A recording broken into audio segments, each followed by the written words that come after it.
Bonjour, voici un retour sur la C1 de la fête foraine. Donc à gauche, on a la mise en situation, puis à droite, on a un exemple de solution, un exemple de démarche que j'ai fait. Ensuite, je vais vous montrer la démarche qui donne le plus grand profit. Puis finalement, je vous montrerai comment on a corrigé avec la grille. Donc la situation problème, je vais la relire. Anna, l'organisatrice d'une fête foraine, te propose de gagner un peu d'argent cet été en installant un kiosque avec un jeu de hasard. Tes revenus proviendront de la vente de billets. Cependant, tu devras aussi tenir compte de certaines dépenses. Pour veiller au succès de ton kiosque, Anna t'invite à considérer l'information suivante. Si tu vends tes billets 2 $ chacun, tu peux t'attendre à environ 1000 participants. Tu peux les vendre plus cher, mais tu auras moins de participants. En général, chaque dollar de plus te fera perdre environ 100 participants. Ensuite, pour la conception de ton jeu de hasard, tu as accès au matériel suivant. 5 pièces de monnaie, une roulette divisée en 6 parties égales que tu peux colorer comme tu veux, et des baies, 5 baies jaunes, 3 baies rouges et une baie noire. C'est toi qui décides ce que tu utilises parmi tous ces items. Les participants de ton jeu courront la chance de gagner des prix. Le prix à gagner n'est pas choisi par la personne qui joue, mais il est plutôt déterminé par le résultat obtenu au jeu. Pour attirer le plus de participants, il faudrait avoir au moins 2 prix différents et le total des chances de gagner devrait être d'au moins 20%. Pour les prix, tu as les 3 possibilités suivantes. Ourson à 20 $, girafe à 30 $, éléphant à 40 $. Anna va recevoir 15% des revenus des billets. Pour résoudre cette situation, tu dois choisir le prix des billets, inventer un jeu de hasard, préciser les prix à gagner ainsi que les événements qui te permettent de les gagner et faire une prédiction des revenus, des dépenses et finalement des profits. Donc, si on décortique tout ça, à droite, premièrement, ça prenait un jeu. Le jeu peut avoir plusieurs étapes et on a du matériel. Donc, j'ai commencé par travailler à trouver mon jeu, ici dans mon exemple à droite. C'est sûr que je me suis fait un brouillon avant, là, ça se trouve à être mon propre. Donc, il y a certains petits éléments de mon raisonnement, de ma démarche qui sont pas là. Mais mon jeu, j'ai décidé que ça allait être lancer 2 pièces de monnaie et ensuite rouler la roulette où elle a 2 parties rouges, 3 parties vertes pour 6 parties en tout. Et finalement, tirer une bille et il y a 5 billes jaunes, 3 billes rouges et une bille noire.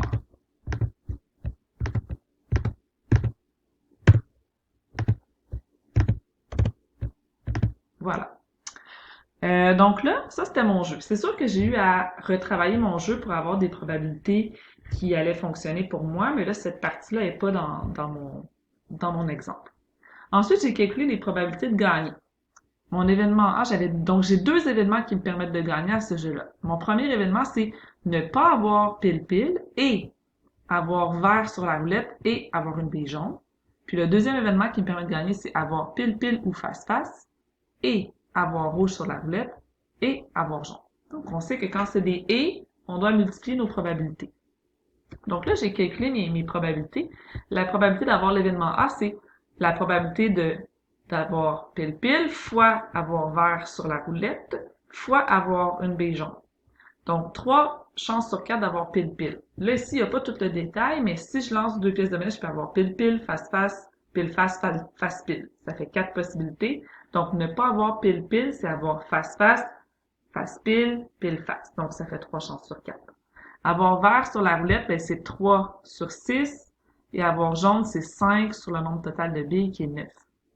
On multiplie tout ça, ça donne 20,8%. Donc là, il n'y a pas tous les détails de mes calculs. Je vous explique la logique du problème. La probabilité d'avoir B, avoir pile-pile ou face-face, c'est une chance sur 2. Avoir rouge sur la roulette, c'est 2 sur 6. Et avoir une bille jaune, ici c'est une erreur, ça serait et avoir une bille noire, c'est 1 sur 9. On multiplie tout ça, ça fait 1,9%. Donc, on voit que si j'additionne les deux pourcentages, ça me fait 22,7%. Donc, c'est au moins 20%, un peu plus, mais pas trop. Donc, moi, c'est ça que j'avais trouvé quand j'ai fait mon exercice. Donc, pour faire ça, pour arriver à un peu plus que 20%, mais pas trop non plus, pour pas que ça me coûte trop cher, parce que je vais être capable de faire du profit, pour faire tout ça, là, je l'ai pas réussi du premier coup. Il a fallu que je retravaille mon jeu, que je change mes événements qui permettent de gagner pour essayer d'arriver à ça. Ensuite, j'ai travaillé pour le prix des billets. Donc, quel serait le prix des billets le plus avantageux? Encore une fois, j'ai fait des essais, j'ai fait des erreurs. Donc, je sais que 2 $ c'est pour 1000 participants, ce qui fait 2000 $, mais que si j'ajoute des dollars, je vais perdre en nombre de participants. Mais à quel moment ça va me permettre d'avoir le plus d'argent? Donc, en fait, si on regarde ici, on voit que c'est quand le billet coûte 6 dollars. Quand le billet coûte 6 dollars, ça veut dire que j'ai ajouté 4 dollars à 2 dollars. Donc, ça veut dire que j'enlève 400 personnes parce que chaque dollar que j'ajoute, j'enlève 100 personnes. C'est écrit dans le paragraphe ici. Donc, 1000 moins 400, ça fait 600 participants. Puis ensuite, 6 fois 600, ça fait 3600 dollars. Donc ça, c'est la combinaison qui permet d'avoir le plus d'argent. Donc plusieurs se sont fait un petit tableau comme ça pour trouver, mais il y en a qui ne l'ont pas fait de façon systématique. Donc des fois, ils sont allés utiliser par exemple 4 dollars pour 3200 dollars, puis finalement, c'était pas la façon de faire qui permettait d'avoir le plus d'argent. Ça veut pas dire que si vous n'avez pas fait ça, vous n'avez pas fait de profit parce qu'il y avait d'autres choses qui pouvaient être modifiées aussi. Ensuite, j'ai fait 2 tentatives pour essayer d'arriver à la note de A. Ma première tentative, j'arrivais à B. Donc, j'ai réessayé pour avoir A. Vous avez aussi la possibilité de vous réajuster pour augmenter votre note. Donc, si mon prix des billets, c'est 6 dollars pour 600 participants, ce qui fait 3600 dollars, ben là, après ça, je sais que pour Anna, je dois lui donner 15% des revenus. Donc, 0,15. Oups, 15%, c'est 0,15. 0,15 fois 3600, ça fait 540 dollars. Donc, ensuite, j'ai pris le prix des billets, mon revenu moins 540 dollars, ça m'a donné 3060 dollars. Ça, c'est l'argent qui me reste là, pour acheter des toutous. Là, j'ai décidé que mes toutous à 20 dollars, je vais prendre les 2 toutous qui sont là, ourson et girafe. Donc, le toutou à 20 dollars, je vais le prendre pour mon événement qui a le moins de chances de se produire. Ça se trouve être l'événement en fait, ça se trouve être l'événement B. Puis l'événement qui a le plus de chances de se produire, mettons, c'est ça, l'événement A, l'événement B, c'est l'événement qui a le plus de chances de se produire, on va donner le toutou qui coûte le moins cher, puis l'événement qui a le moins de chances de se produire, on va donner le toutou qui coûte un peu plus cher. Donc les toutous à 20 dollars, j'ai pris ce qui me permet, ce qui a 20% de chance de gagner. Donc 0,2 c'est 0,20, donc c'est 20%. Donc 0,2 fois 600 participants fois 20, ça me donne 2400 dollars.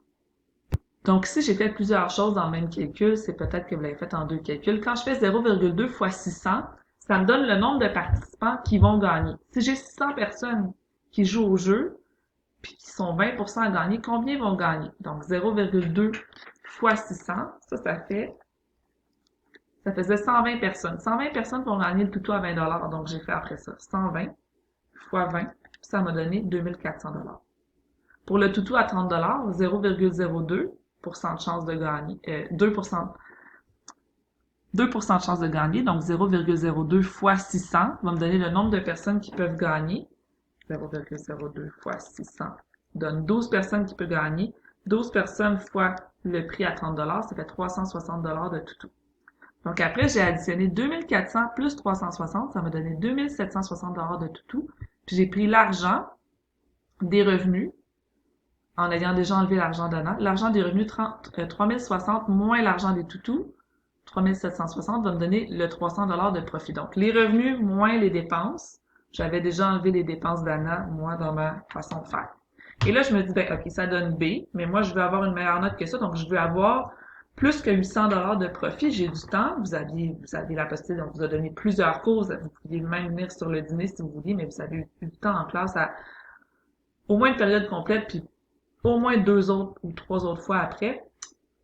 Donc, vous aviez la possibilité d'améliorer votre démarche pour essayer de faire plus de profit. Donc, j'ai été chercher un prix de billet de 8 dollars. Donc, vous voyez, finalement, je suis allée chercher un montant de revenus de 3200 dollars, qui était pas le maximum. Donc, c'est en allant chercher autre chose que j'ai finalement pu avoir une note de A, sans changer mon jeu. Donc, je suis allée chercher des billets à 8 dollars, 400 participants. Donc, 8 dollars fois 400 participants me donnait 3200 dollars. J'ai calculé tout de suite ce que je donnais à Anna. Donc, 0,15 fois 3200 donnait 480. Et j'ai soustrait 480 de mes revenus de billets. Ça faisait 2720 dollars qui restent pour acheter des toutous. Ici, c'est le même principe. Mes toutous à 20 dollars pour l'événement où j'ai le plus de chances d'avoir des gagnants, puis les toutous à 30$ pour l'événement où j'ai le moins de chances d'avoir de gagnants. Donc 0,2 fois 400 me donnait le nombre de gagnants, fois les toutous à 20$, ça donnait 1600$. Puis 0,02 fois 400 me donnait les gens qui vont gagner au jeu B, qui a 2% de chance de gagner, fois les 30$ par toutou pour ces gens-là qui vont gagner, ça me donnait 240$. Puis là, les revenus, moins les dépenses, les revenus en ayant déjà enlevé les frais d'ANA. Donc, les revenus moins les dépenses me donnaient 880$ de profit. Et là, je savais que j'avais une note de A et j'étais satisfaite. Maintenant, j'ai souvent eu la question, mais madame, c'est quoi la meilleure réponse possible? Bien, la meilleure réponse possible, c'est 1134,57. C'est une réponse avec laquelle on est allé chercher un prix de billet à nombre à virgule. On s'attend pas nécessairement à ce que vous ayez fait ça. Il y a certaines personnes qui sont allées jusque-là à essayer des nombres à virgule, mais ça se peut que vous n'y ayez pas pensé, puis c'est pas grave, ça ne peut pas faire en sorte nécessairement là, que vous n'aurez pas une bonne note. Mais vu qu'il y en a qui posaient la question, je le dis. Donc, ben en fait, le virgule 34, si je fais, on enlève 100 personnes à chaque fois qu'on augmente de 1$. Si je fais 0,34 fois 100, ça veut dire que si j'ai pas 1$ de plus, mais 0,34$ de plus, ce que je vais enlever, ça va être 34 personnes.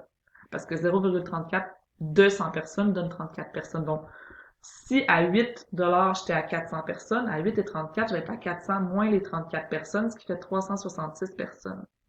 Ce 366 personnes-là, si je multiplie par le prix des billets, 8,34, ça fait un revenu total qui est ici.